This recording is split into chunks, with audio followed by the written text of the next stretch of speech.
Hey, Midgardians, I'm Clay. And I'm Joe. Welcome to That Midgard Show. This is a podcast where we discuss the Midgard campaign setting published by our friends at Kobold Press. Yep. And in this episode, we are going to continue our series on the locations and lore found in the holy robes of Sister Adeline, adventure in the Empire of the Ghouls. If you missed episode 13 through 15, check them out on your favorite podcasting platform or on YouTube. First, before we get any further, I want to restate my disclaimer from our previous episode because there is so much to unpack in this chapter. Our discussion is going to take place over a few episodes of Empire of the Ghouls series. We'll do our best to avoid any spoilers by focusing on lore, locations, and notable NPCs. But if we feel we're treading into spoiler land, we'll let you know. In our last episode, Joe and I mentioned that no one knows how and why the Imperatrix of Dornig fell into a coma. Au contraire, our information was inaccurate, and one of our listeners, Red Danger 95, posted a comment on YouTube to correct us in a very gentle way. He says, this doesn't necessarily have to be true in each group's adaptation of Midgard.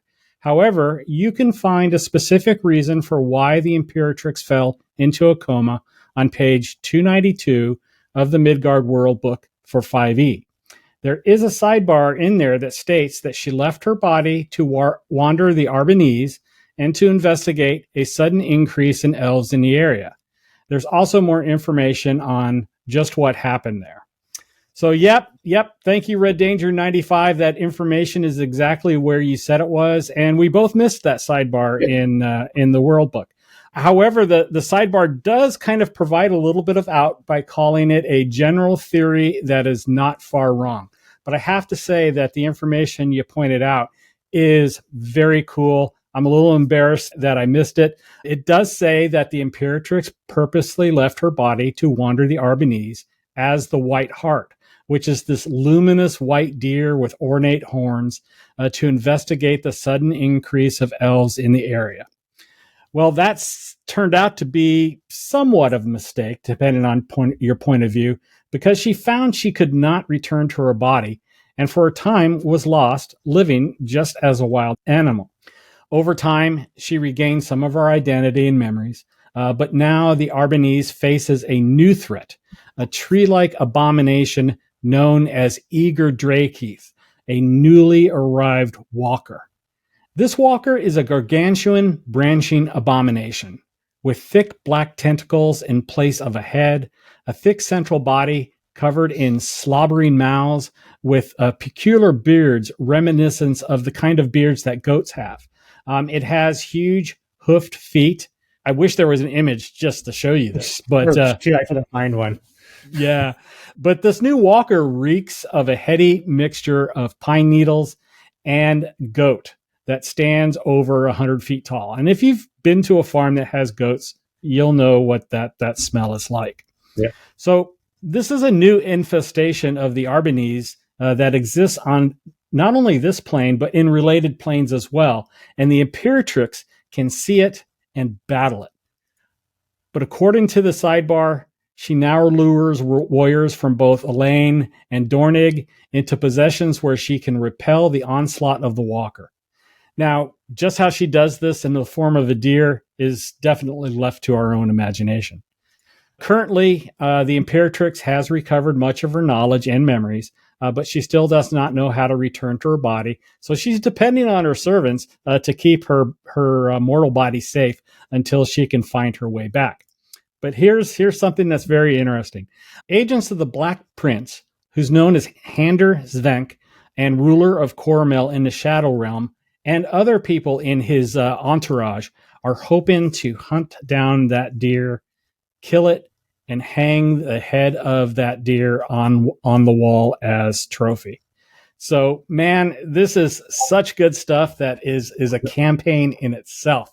So, Red Danger 95, thank you so much for the correction. We really appreciate it. And it goes to show you out there, we do read the comments. So please keep them coming. Yeah, and now a couple of things I noted too, because when we found this out, I did a little looking.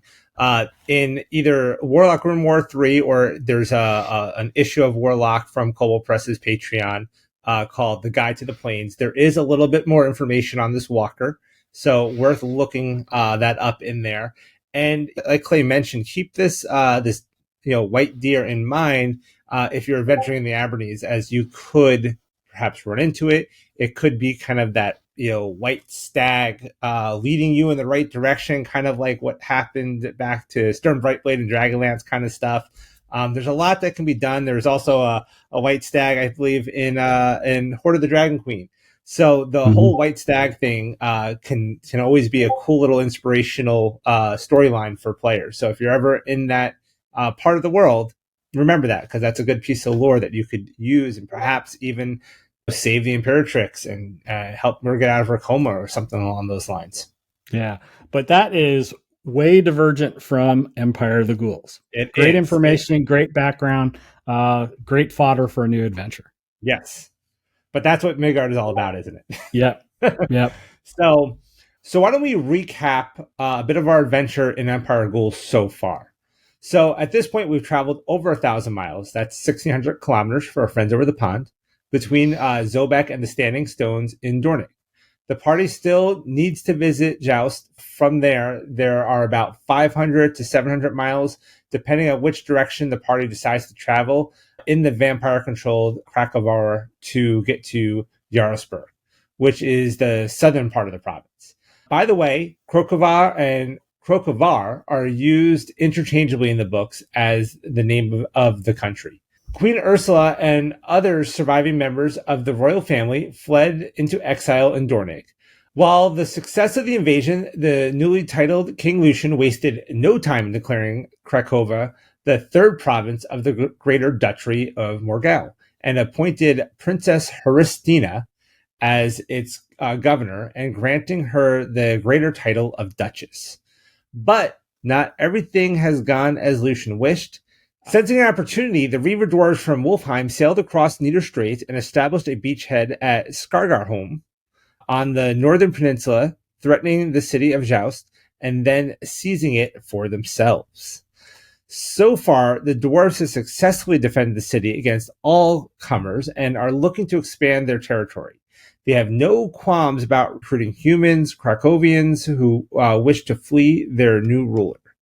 Meanwhile, Queen Ursula seeks to foster resistance to the undead occupation among her former subjects from her exile in Dornick, which is where the PCs come in as part of the story.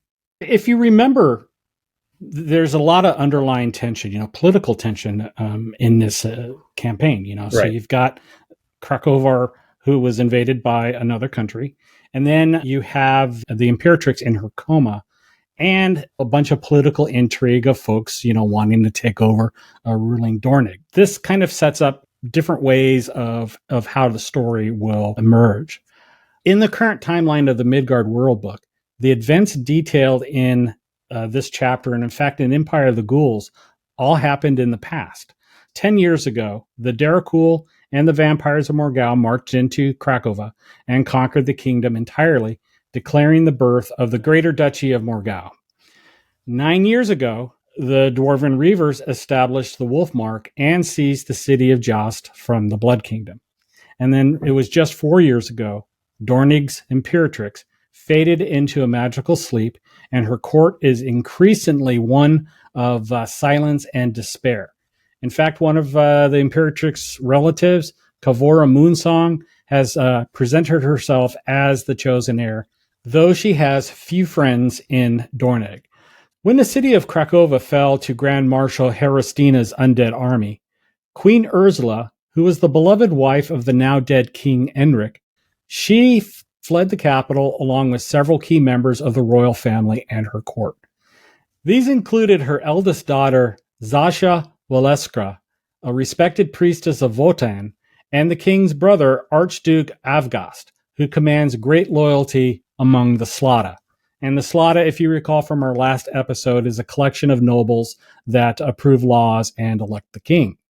Now, Queen Ursula has always been seen as a saintly figure because she is a priest of Sif. She inspires women to strive for greatness as archers, priestesses, wives, and mothers. Some believe that the queen's upbringing in a Perunalian finishing school influenced her advocacy for a greater role for female nobles and female scholars in Krakovan. Ursula is now pursuing many angles to save her people from the Shroud Eaters, which is kind of Lucian's special forces. Her representatives are also bargaining with the Reaver Dwarves of the Wolfmark, offering to recognize their right to the Northern Peninsula in exchange for military aid. And at the same time, the Queen's loyal spies and agents, who are members of the Mice, offer advice, practical support, and weapons to those in the province who are prepared to rise up against their new rulers. Now, for a time, Ursula hoped to meet the beloved Imperatrix to win her support against the Blood Kingdom. And it broke her heart when word came of the Imperatrix's mysterious coma and the mustering of war bands in Dornig. So Dornig, you can interpret that as Dornig being nearing the brink of civil war. Now, here's where it really gets interesting. As an even more desperate hope, Ursula has dispatched operatives to track down Baba Yaga in hopes that she might ally with her against Morgau. So far, the first two approaches seem more promising. Baba Yaga is one of those figures that spans many realms, many worlds, and stuff like that, but it's very interesting in Midgard. But the question is, how is Baba Yaga even remotely connected to the politics of Krakovan? The short answer is that the relationship between the vampires and Baba Yaga has always been rather complex. And generally speaking, they do not really get along. But from time to time, she has aided the Shroud Eaters, although her reasons for doing so have never really been clear. 30 years ago, she warned then Prince Lucin about the threat that the rebellious cleric Jord presented to his rule. So if you look in the book Midgard Legends, there's a little bit more about that. But this prompting the prince to kind of crush his foe and thus cement his hold on Morgau. The story of Jord is pretty cool, and because it happened 30 years ago, we'll save him for a future episode. But for a bit of context, Jord was a village cleric who killed one of Lucian's emissaries and rose to become a leader whose wrath defied a tyrant and became legend. Each year, Lucin invites the witch to celebrate the winter solstice in Bratislava with the elders of Morgau. Yet each year, she sends her regrets. Baba Yaga's hut can be seen wandering the valleys of the Cloudwall Mountains in the eastern portion of the country, but by and large, she prefers to stay away from the Blood Kingdom. So if for those of you who don't know much about Baba Yaga, you've probably seen images of the hut with the legs walking around. So that's kind of her thing. Recent events, however, conspire to upset this fragile peace. The establishment of the Greater Duchy of Morgau has led to increased trade and tentative alliance with the diabolical gnomes of Nimheim, which are hated foes of Baba Yaga. King Redbeard is the gnomish ruler, and he's looking for strong allies against the witch and is willing to trade gnomish illusion magic with the vampires. Meanwhile, we have Queen Ursula of Krakovan and her Court-in-Exile, and they are eager to align themselves with the grandmother against the undead. The queen has dispatched several of her mice spy service to search for the witch's dancing hut and contact her, but so far, nearly all have returned empty-handed, and one not at all, hasn't returned at all. So lines are being drawn and alliances are starting to be made, and it's kind of an interesting turn of events. Yeah. And again, you're probably thinking, what does all this have to do with Empire of the Ghouls? Well, it has everything to do with Empire of Ghouls. It's just lore. It's lore to help GMs enrich their games, where they feel it necessary. Now, I know that all of us, all GMs, lack time to really prepare, and I'm one of them. I kind of subscribe to the lazy DM mindset from Sly Flourish, but I like to tell stories. I like to interject lore in my games as much as possible. So the more information I have, the better experience I can provide. And that's not to say that whatever's in the Empire of the Ghouls can't provide a great experience. It most certainly can. It's just a little more for you. So so bear with us. It's great information. It's fun to talk about. We're going to keep going. Yeah, the whole point of this show is to kind of be that little bit of a lore dump for you that you can listen to these episodes and help you prepare a little bit more. And it makes the world feel more alive. And, it's not just this one little thing that's going on in Empire of the Ghouls. There's this greater world and there's things happening there.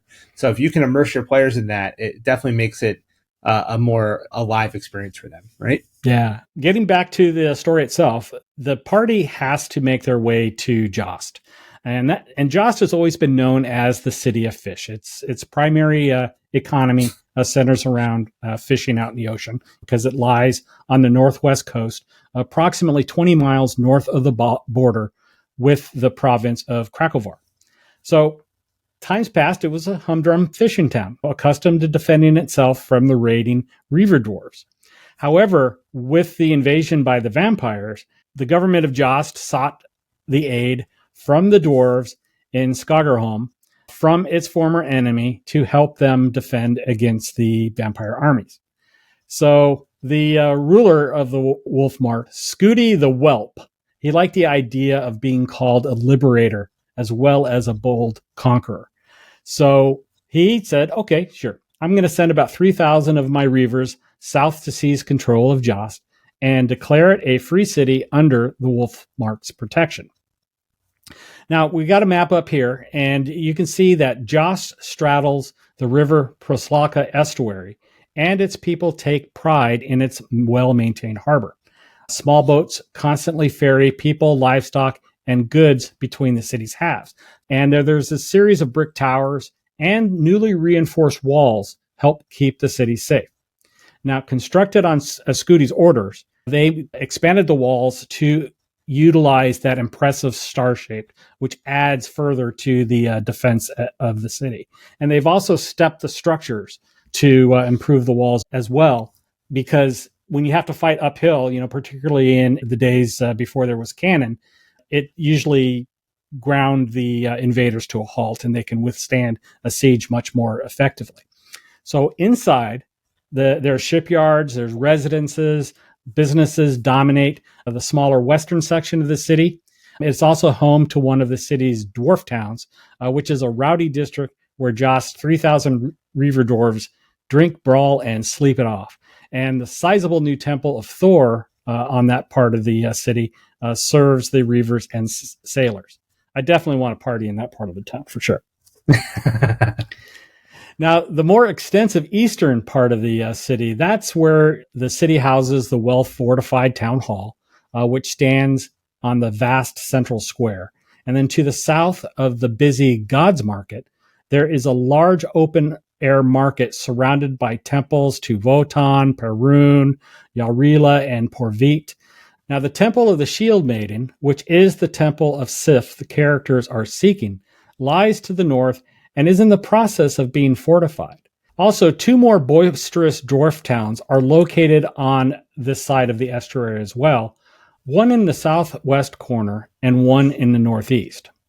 Now, there are two city gates that lead into Jozht. The Fish Gate stands on the southern wall at the end of the Morgal Road, and the Forest Gate sits on the western wall at the end of Thorns Road. Now, as a GM, you have an opportunity to use Kobold Press's Cities and Towns campaign builder and Loresmith's remarkable inns and remarkable shops to fill out Jozht further if you want to keep your PCs in the city for a bit longer. But remember, this is really the last major settlement in friendly territory that your PCs will visit in this adventure. So smart PCs will want to kit up, sell off unnecessary gear, make some beneficial purchases, and gather information before they head into the lands ruled by the vampires. And when you say friendly territory, we're going to use that term lightly because we are dealing with Reaver Dwarves. Yeah, you'll see why in a little bit. But the main objective of the party in this part of the adventure is to get to the Temple of Sif in Jozht. And that temple is under construction. It's in the process of being turned into a fortress. A stone wall has been built with crenellated battlements, and 4 stone towers is under construction around the great wooden temple. Now, any characters that openly carry weapons in the temple are challenged to single combat by a member of the clergy. Now, I've never heard of a PC that was willing to drop their weapons or leave them in their hotel. I firmly believe that PCs sleep and bathe, completely armored and wearing their backpacks. But you can guarantee that when they go visit Sif's temple, there's going to be a little bit of combat. And this is not deadly combat, but it's to prove your worth. Bouts are to first blood or to first down, and it doesn't matter if the combatants win or lose, as long as they fight. If you refuse combat, you're ignored by the temple priests, who are primarily females, for the remainder of your visit. Those who prove their worth by participating in single combat are permitted to enter the temple proper. Now, once you get inside, the ceiling of Sif's temples resembles the upturned hull of a great wooden longship. The altar is a simple stone slab that stand beneath a bound sheaf of giant-sized arrows, which hangs from the ceiling by glittering bronze chains. Now, in this adventure, the anniversary of Sister Adeline's death is just a few weeks away, which is serendipitous for the characters. As we discussed in prior episodes, Adeline, a shield maiden of Sif, fought heroically and gave her life in defense of Krakovan against the undead of Morgau at Jarlsberg. And that is a castle devoted to Sif's Order of the Spear. Now, stories of her martyrdom say that Sif collected Adeline's spirit from the battlefield where she fell, and that the saint answers prayers of women and shield maidens who swear a righteous vengeance against the Darkul and their vampire masters. And her spirit was also imbued into some robes, hence the name of the chapter and the objective of your party. Yeah, and the goddess Sif is actually referred to the gold-keeping, arrow-shooting, ale-brewing wife of Thor. She's the equal of any man and better than most. I know I think we talked about this in one of our earlier episodes, but she's the good mother and friend of the faithful and goddess of family and marriage. Married and unmarried women comprise most of Sif's followers, though archers, farmers, gold-seeking dwarves all maintain varying degrees of fondness for her as well, and all female warriors give Sif her due as leader of the Valkyries and Shield Maidens. And my wife's dwarf is a Reaver Dwarf and cleric and is a follower of Sif. Sif's kind of perhaps wears masks. Some think maybe Lada, things like that. So that's how my wife's character kind of became a follower of Sif. Sif's greater shrine is the wooden church of Jarl Shalin, a small village on a mountain top of Vadim. Her shield maidens gather there each year for blessings, and the Valkyries bless the men and women who come to her each spring before the raiding season and each fall before the giants come down from the ice mountains. Her priestesses include prophets and oracles. Some believe Sif is a mask of Lada, like I mentioned earlier, and hence why my wife is a follower of Sif. And Lada is the goddess of healing in the south. We talked a bit about her in our Zobek episodes. She is known as Grahava, the shield maiden among the dwarves, and Skadi among the giants. Sif expects her followers and clergy to be fierce, be faithful, and fight for what you believe in. She expects you to learn the bow and axe and spear as a warrior, or raise children to be strong and true, and do either or both with your whole heart. Strike down evil and practice your own excellence without ever insulting another's skill. So Sif is the perfect warrior woman type entity. A lot of the, especially the shield maidens and female dwarves definitely follow her. Yeah. So out of the pantheon, she is one of my favorites. She is a badass. In the book, she's pictured as a young woman, blonde hair, ponytails, holding a bow. I don't think any of my PCs would want to go up against any of her shield maidens. They are formidable. Not. Yeah, and I remember when my wife wanted to play a Dwarven cleric, and she was trying to pick the deity, and I'm explaining each of them to her, and I got to Sif, and my wife was like, that's the one. Perfect.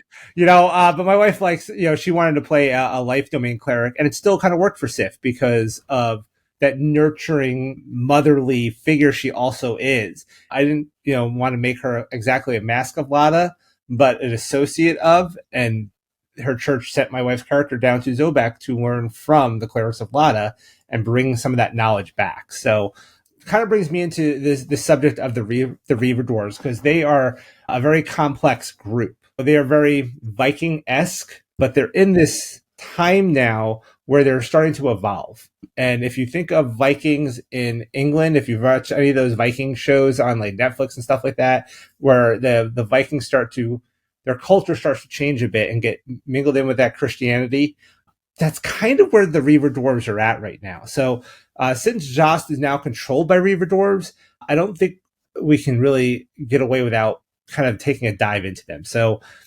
the tale of men and dwarves is kind of punctuated by these feuds and battles, but they are allies more often than not. And first, the dwarves actually mistook humans for this degraded subrace of elf, and later grouped them among the many lesser races of Midgard.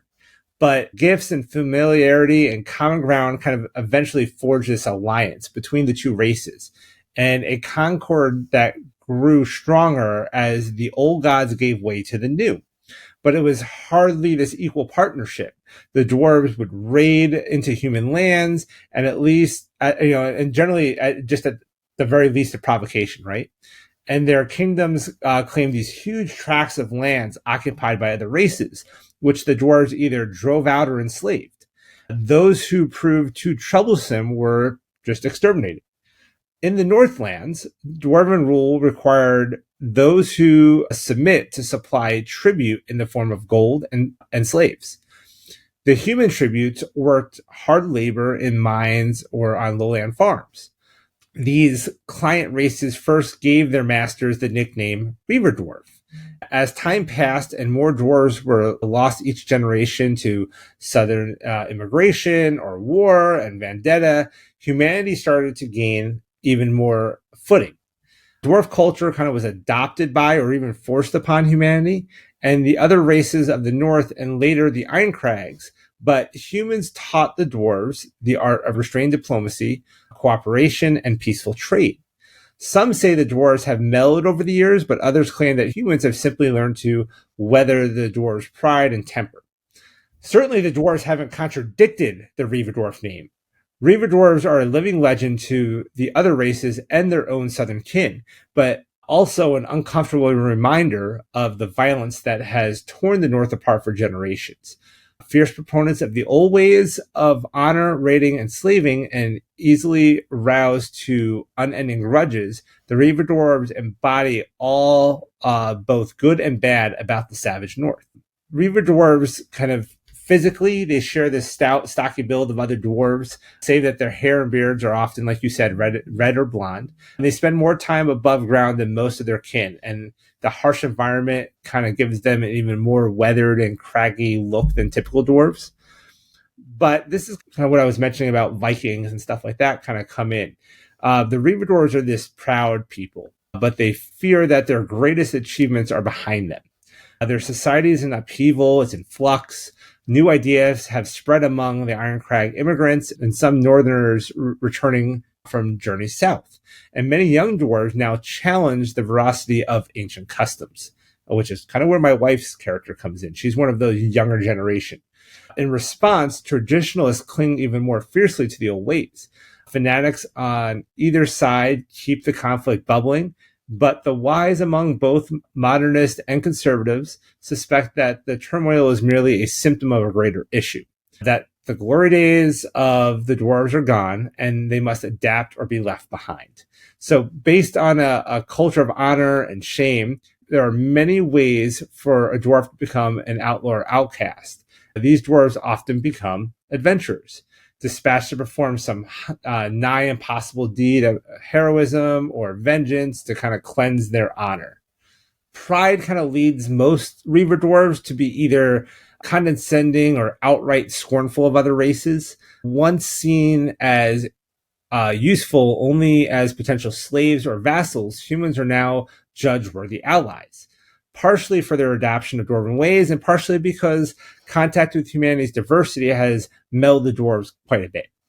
As relentless foes of giants and goblins, the dwarves also get on well with anyone who will join them in combating those races. Elves received the most suspicion, for they were like ancient foes. Reaver Dwarves, kind of as far as like a religion goes, they generally embrace Donar and Voland with equal fervor, making their tenets the twin pillars of their society. Their outlook tends to be divided by age. While youthful dwarves favor chaos and elder adhere to strictly to the kind of the traditions and favor law.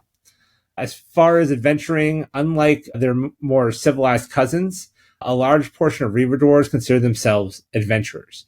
At least for a decade or two during their youth, younger dwarves favor raiding and other adventures, seeking glory for their clan and wealth, and most commonly of all, to reclaim fallen citadels from their racial enemies. Initially favoring fighter and barbarian, they typically retire to the concerns of hearth and home and dynasty in their middle age. As they approach venerable, however, Reaver Dwarves then find themselves drawn to kind of rune lore and the deepest secrets of smithing, and many even become master craftsmen or wizards. So there's this whole kind of transition in Reaver Dwarf society, kind of getting mingled in with the humans, kind of clinging to the old ways of reaving, but also learning diplomacy. Their outlook on some of the other races has changed, but at the heart, they're still warriors. It's this warrior race. So I find their society very interesting and very kind of complex. And it's definitely something worth playing with if you want to. When you kind of get there and you have to deal with the Reaver Dwarves, I find there's a lot of intricacy, especially between the older generation and the younger. Isn't it true in real life? Older generations and younger generation are always at odds about the best way to live life. No difference with the Reaver Dwarves, their older generations and their younger generations. And I really love how they describe the dwarves as full of energy and enthusiasm when they're younger. And as they grow older, more craftsmanship, in smithing and magic casting and so forth. So the younger days are the proverbial sow your oats. And then as you get older and more miles under your belt, you're more contemplative, more not risk averse, but you have enough miles under your belt to deal with things in a less reactive way. So I think that should probably about wrap us up for today's deep dive into the lore for Empire of the Ghouls. But I think we have another creature showcase for you guys. Yeah, we do. This critter that I'm going to talk about is something I love. I first just bypassed him when I first looked at Tome of Beasts 1. There's no way, if you spend some time getting to know this critter, it can't go wrong. You have to use it in your adventures. And what's super cool about this creature is it's an insect that in great numbers, they are a weapon of mass destruction, particularly against undead. So just imagine you see this enormous cloud of orange and green butterflies coming towards you. Oh, it's pretty. It's beautiful. Let's, stop and give them a look. But as they get closer, the odor in the air changes. You smell this odor of rot and putrefaction in the air that are stirred by these flapping of delicate wings. So it's a beautiful sight. Only discover that these insects, these butterflies, are extraordinarily deadly creatures that can very quickly leave your party blind and poisoned. These creatures are just a great way to throw off your party and throw a really fun encounter at them. They are also cool because you can play them as a CR4 or CR6 swarm. That is an ingredient for a challenging encounter. And so if you add enough swarms, the death butterflies can also make for a tough encounter at higher party levels. So a death butterfly swarm is a rare breed of carrion-eating insects, drawn in mass to the stench of decay. They feed on corpses of fiends, demons, or similar creatures. They are colorful, but they have this chaotic flapping of their wings that blinds and staggers those in its path, allowing the swarm to necrotize flesh from those it overruns. It's attracted to rotting material, and the swarm spreads a fast-acting poison on its victims, dissolving their flesh, creating carrion so they can feed on it immediately. Now, the undead, they are not immune to the death butterfly's poison. A swarm can rot an undead creature's animating energies as easily as those of the living. So here's what's cool about the death butterfly. Given the choice between an undead and living creature, the death butterfly swarm will always attack the undead, finding ghouls and vampires particularly appealing. Hint, hint. Some good aligned forces regard summoning these swarms as a necessary evil. Now, another way to set up this encounter with these creatures is that your party is traveling through a forest, on a river or road, and they come across a group of vampires and ghouls that just encountered a swarm of death butterflies. As they try to fight them off, you see that the undead are no match for these creatures. Their flesh starts to melt away, eventually leaving nothing but a pure white skeleton. So these are piranhas with wings. And then once they're done feasting, these beautiful little creatures turn the rib cages of their victims into a place to roost to digest their meal. So after a beat, they'll then swarm out and attack the nearest living creature, your party. The undead, I guess, was just a snack. They also have dark vision too, so maybe your party might encounter them in a pitch black part of the forest. The few party members that don't have dark vision are up a creek with the proverbial paddle to see what is attacking the rest of the group. That is before they are struck blind from the creatures themselves. So death butterflies will fly over your party and will occupy their space because of their swarm feature. As they land on you, your party will feel the sheer weight of their wings in mass, their bodies in mass. So a creature that starts in the swarm space has its speed halved, due to the weight of the creatures, and must succeed on a dexterity saving throw or become blinded. Both effects end when the creature ends its turn outside the swarm space. And of course, on successful saving throws, the creature is immune to the blinding effect of the weight of wings feature for the next 24 hours. So the saving throw is pretty low. You can, of course, adjust it up if need be, if your party is a little bit more higher in level. But here's the fun part. While the death butterflies are occupying the space of your PCs, they're dealing 66 of piercing damage. It's a lot for an insect. If the PC fails a con save, there's 3d6 more poison damage. So on one action, 31 points of average damage can be dealt to any in your party. Now, I ran this creature in Warlock Lair 24. I didn't add it. It's part of the adventure. Warlock Lair 24 is titled Pride of the Mushroom Queen, which is a very challenging adventure. I almost TPK'd my party, who were short of resources, after an encounter with a carnivorous plant prior to their encounter with the death butterflies. So I promise you that the death butterfly swarm will be a fun surprise for your players, and you can run these critters in an urban setting, a forest, or on a farm. And I got to tell you, Joe, I have great plans for these creatures in an adventure that I'm noodling on in my head right now. I'm wondering if Ursula could somehow capture and contain a swarm of these things that then can be used as a WMD on the undead.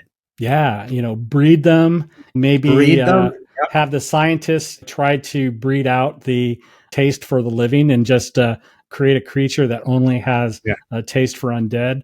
Boy, that would ruin Lucian's day pretty bad, wouldn't it? Oh yeah, just unleash. Then your party has to take it into the middle of the undead lands and just drop it like a bomb and run.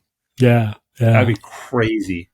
Yeah. So if you're just scanning through any of the kobold bestiaries, don't just judge a image by its cover. Spend some time looking at it and really digesting. Because if you're looking for an encounter to add to your adventure, the best way I do it is I just page through the bestiaries and find a creature that is the right CR, or a couple of creatures that are related to one another, creatures that are in the type of terrain that your party's in right now. A lot of great ideas just by looking at bestiaries. And I hear all the kobolds, particularly Wolfgang Bauer, talk about how the best adventures just come by saying, I want to create an adventure around this particular beast. That's what I was going to say. Yeah, I've done that. I've literally just flipped open the book to a creature and said, cool, I'm going to write, and I wrote an adventure around it. An entire one shot just around a creature. So the Kobold Press monsters are great for that. Yeah. So butterflies, piranhas, yes, all together, you got yourself a fun adventure. Joe, what do you have? Well, I was thinking about this one today, and we got into Reaver Dwarves, which are have kind of become a favorite of mine in Midgard. So I wanted to talk about a creature, about Reaver Dwarf culture in general. It felt like a good opportunity to bring up a dwarven form of magic called ring magic. And you can actually read more about ring magic on page 229 of the Deep Magic book from Kobold Press. But essentially, it's the dwarven art of shaping metal into rings and imbuing those rings with magic. So the creature I kind of want to talk about in particular is what's called the Dwarven Ring Mage, which you can find in the original Tome of Beasts on page 420. I'm not sure what page it's on in the revised version of Tome of Beasts, but I can look. This Dwarven Ring Mage is an example of ring magic. As your players are in this Reaver Dwarf city and in the lands around it, you may encounter a band of Reaver Dwarves looking to either take what you have or take you and your party as slaves, or maybe they're even looking for aid from the party. Either way, you may have a Dwarven Ring Mage as part of those numbers. What the Dwarven Ring Mage does is kind of supplement the warriors. Ring magic is something that's going to be fairly common to see around the Reaver Dwarves. You're going to see them wearing rings in their beards and on their hands, and even like circlets on their heads, or a big metal ring around their armor. And a lot of times they're going to have runes on them, and they're going to be imbued with magic. So a ring mage can actually cast a spell into a ring and give it to an ally that can then use that spell during combat. So that's kind of how the Dwarven Ring Mage operates. They actually have ring magic, and they will cast one of their spells into the ring for their allies. Now, when this happens, here's the catch. It's not like a Ring of Spell Storing, where you can cast it and just then get your spell slots back and whatnot. When they imbue in the ring, that spell slot stays lost until that ring is used and that magic is spent. But they will imbue rings for their allies and stuff like that. Ring staves are another common thing you're going to see among these ring mage dwarves. So it's a staff that's got all these rings on it. It can be used as their focus. Any spell does not require a higher level spell slot. Generally, when you're dealing with rings, if you're going to put a second level spell into a ring, it requires a third level slot. With the staff, that's not the case. They can basically store up some spells in here and expend those spells during combat. They're also going to have a list of their normal spells. And here's where I would deviate a little bit from what Tome of Beast has, because in Tome of Beast, they're showing a bunch of normal SRD spells, Firebolts and Mage Hand, Shock and Grasp, Misty Step and Webs, Counter Spells, Fireballs, all good stuff. But in Deep Magic, there are a bunch of ring magic spells that I would encourage you to take a look at and possibly use on that dwarf. There's one called Bitter Chains that I like, that basically allows the target to get grasped by all these chains and things like that. It's kind of like a holding kind of spell. There's a Cursed Ring one that I like, because I kind of picture the dwarf taking this cursed ring and just holding on to it so that when they die and the party loots them, they end up with a cursed ring on their hand. Oh, brilliant.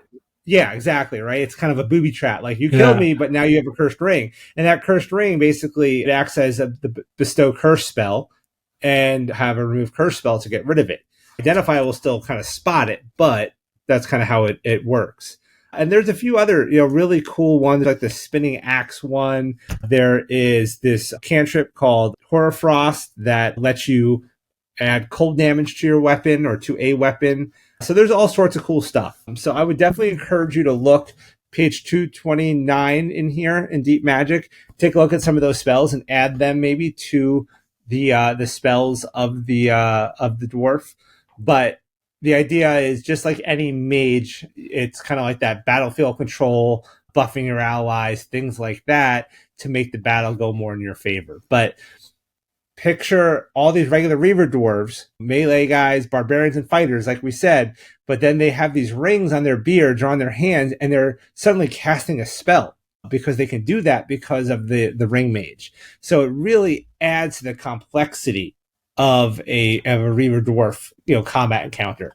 However big you want that Reaver Dwarf band to be, throw one of these guys in and mix it up a bit with the party. Definitely add a cursed ring for them to loot because it's just a kind of an evil DM move. You have to do it. Yeah. What a great idea. What a great idea. Yeah, I love it. I like ring magic. Kobold Press in general has got a lot of very unique magic. They've got ring magic, ley magic. They've got some really cool ideas around rune magic in here. But ring magic is definitely just a fun, uniquely dwarven magic that is a big part of their culture and definitely should be explored. Yeah. And it sounds like this is, your basic dwarven NPC, in the bestiaries. But take Joe's advice to heart to replace the SRD spells with some of the spells in the other publications. Now, Kobold Press purposely creates their bestiaries to be setting agnostic, which is why they primarily use SRD spells in there. They will from time to time publish a sidebar to a creature that would suggest different feats or how to run these characters in Midgard, or suggest more Kobold Press oriented spells. Keep in mind, the bestiaries are setting agnostic from Kobold Press, and you will rarely find anything but SRD spells in them. Yeah, which is fine. Yeah, and keep in mind too, with ring magic, it's not just rings you wear in your hand, right? It's in the beard, it's bracelets, it's circlets on the head. It could be an entire waistband or something like that. Armband, anything round and metal, essentially ring shaped, can be imbued with this magic. So it's a whole cultural thing, and the way they dress and look and everything. It's a big part of their society. Yeah, and the Chinese ring swords, always pop in my head when I hear this creature described. And you can certainly take any weapon and, add rings to it. That'll imbue your weapon with certain capabilities, or imbue yourself with certain capabilities. And what's crazy is the ring mage even can do melee attack with his staff, and he actually gets multi-attack with it. Like, he gets 2 attacks. It's not a ton of damage. It's just, a 1d6 bludgeon damage, but he does get 2 attacks if all else fails. They are quite proficient with their melee combat with their staff as well. Well, that's our show. I hope you enjoyed it. In our next episode, we're going to travel several hundred miles through the vampire-controlled Krakovan to reach Jarlsberg, which is the final destination for this particular chapter in Empire of the Ghouls. Now, your PCs will have a couple of ways to get there. So we're going to cast a wide net and talk about Heidelberg Castle, the Jostula River, Wallenberg, Warsaw, the field of Shalesh, which a great battle took place. And so it's going to be fun. We're going to touch upon a lot of stuff, to fill up our hour. And I'm looking forward to it. Once we complete that, that'll be next episode. The following episode will be the climax of the adventure itself in Jarlsberg itself. So I'm excited. This has been totally fun and a lot more to come. So, Joe, how can people reach you? Well, you can find me at GM Toolbox on YouTube, TikTok, Facebook, and Instagram. I'm also on Twitter at GM_Toolbox. And of course, you can find me on the Midgard Adventures Discord server at GM Toolbox. How about you, Clay? Well, you can reach me on the Midgard Adventures Discord server at Clayton Thompson, all one word, and that's Thompson without a P. And it's a great place to hang out. I love that server. It's a independent fan-based cooperative group that is affiliated with Kobold Press. On that server, we talk all kinds of things. Lore, we share tips and tricks, talk about adventures, answer questions, and we also offer organized play games, both online and IRL, in some limited locations. Our community is open to everyone, particularly those new to Midgard and role-playing games in general. So here, hang out with fans of Midgard in our Mead Hall or all the other channels that are available there. We also have a dedicated channel for That Midgard Show on the server where you can post a comment and talk about the content of the show. So check us out. There's an invitation link available in our show notes below and in the description of our podcasting platforms. Yep. And if you like our show, please click on the like button and subscribe to our channel. Spread the word about That Midgard Show. Do all the good things. We're also on all major podcast platforms. So please subscribe, leave us a positive comment, give us a 5-star review. We really appreciate everyone's feedback. We read those comments, obviously, as we made a correction today, thanks to one of them. And we're doing this entire series based on the comment. So let us know what you want to hear from us. Let us know if we mess something up. We'll be happy to admit to it and correct it. And hopefully we'll keep bringing you guys some great lore content from Midgard. So that's it for today. And remember, as Wolfgang Barr says, strip it for parts and make it your own. Thank you for joining us. Take care, everyone. Thanks, everybody.